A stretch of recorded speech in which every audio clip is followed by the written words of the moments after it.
Assalamualaikum warahmatullahi wabarakatuh. Alhamdulillahi rabbil alamin.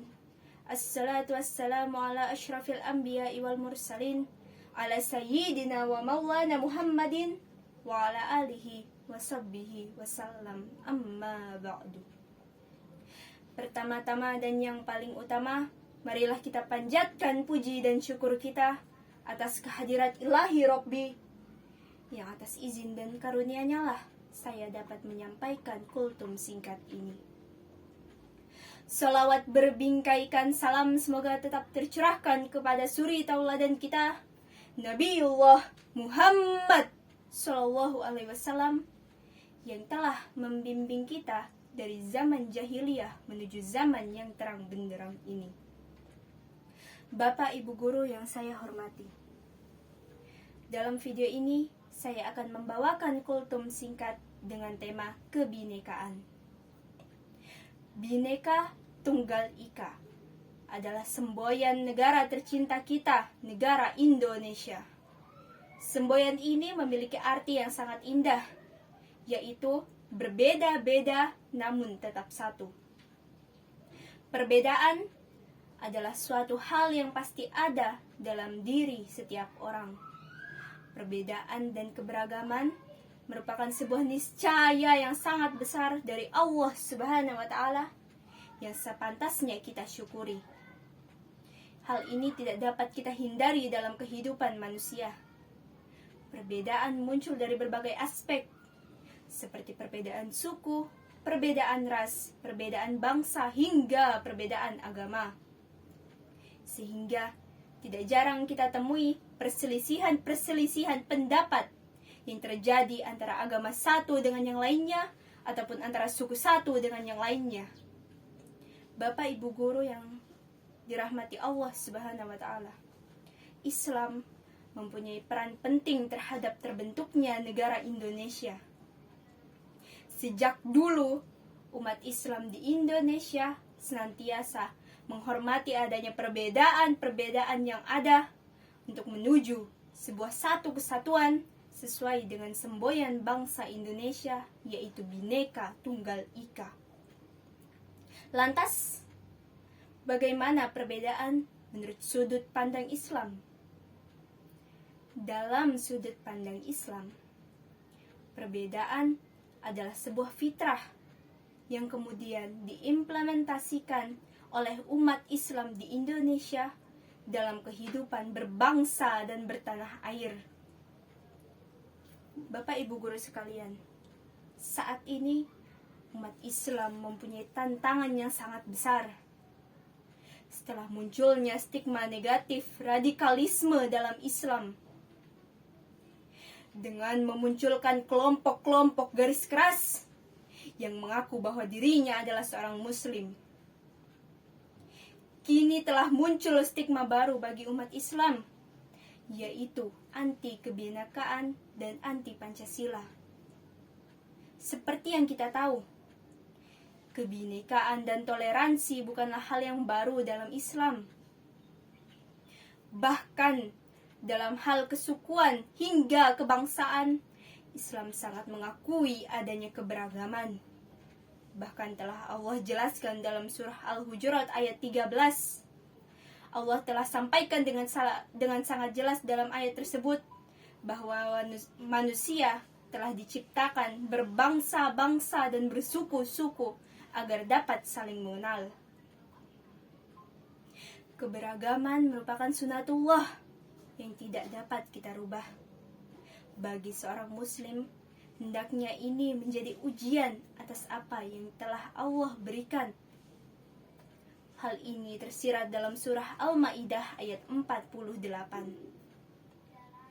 Bapak Ibu Guru yang saya hormati, Allah telah berfirman dalam surah Al-An'am ayat 108 yang artinya,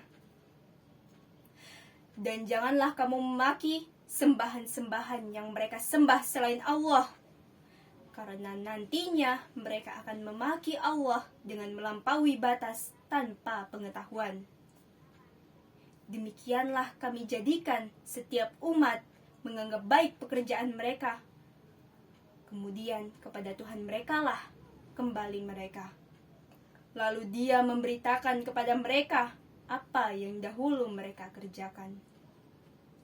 Dalam ayat tersebut, dengan sangat jelas telah Allah sampaikan sebuah larangan bagi umat muslim untuk memaki sembahan agama lain selain Allah Subhanahu wa taala. Hal ini dilakukan agar menghindari adanya konflik sosial agama yang akan terjadi jika antar umat beragama saling memaki satu sama lain. Inilah bentuk toleransi Islam dalam menjaga kerukunan antar umat beragama. Islam sendiri tidak pernah melarang Muslim untuk bermuamalah dengan non-Muslim dalam hal yang berkaitan dengan dunia. Tidak ada batasan-batasan bahwa Muslim hanya boleh bermuamalah dengan Muslim saja. Bahkan Islam mengajarkan agar bermuamalah dengan setiap orang tanpa memandang agama, ras, suku, dan bangsa, dengan tetap menjunjung tinggi sikap adil, meskipun terhadap orang yang dibenci sekalipun.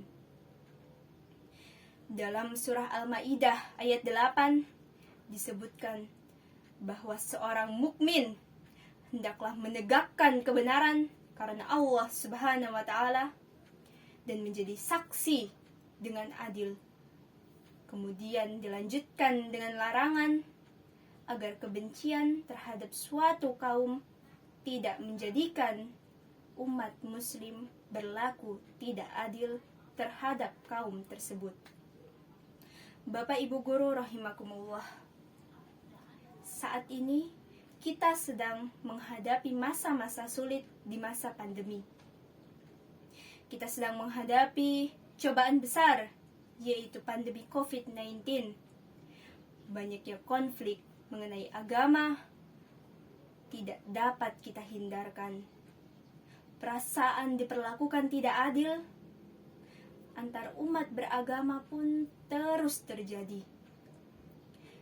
Berbagai peraturan-peraturan pemerintah mengenai hari raya umat beragama di masa pandemi ini seringkali menimbulkan konflik dan perpecahan antara umat beragama satu dengan yang lainnya.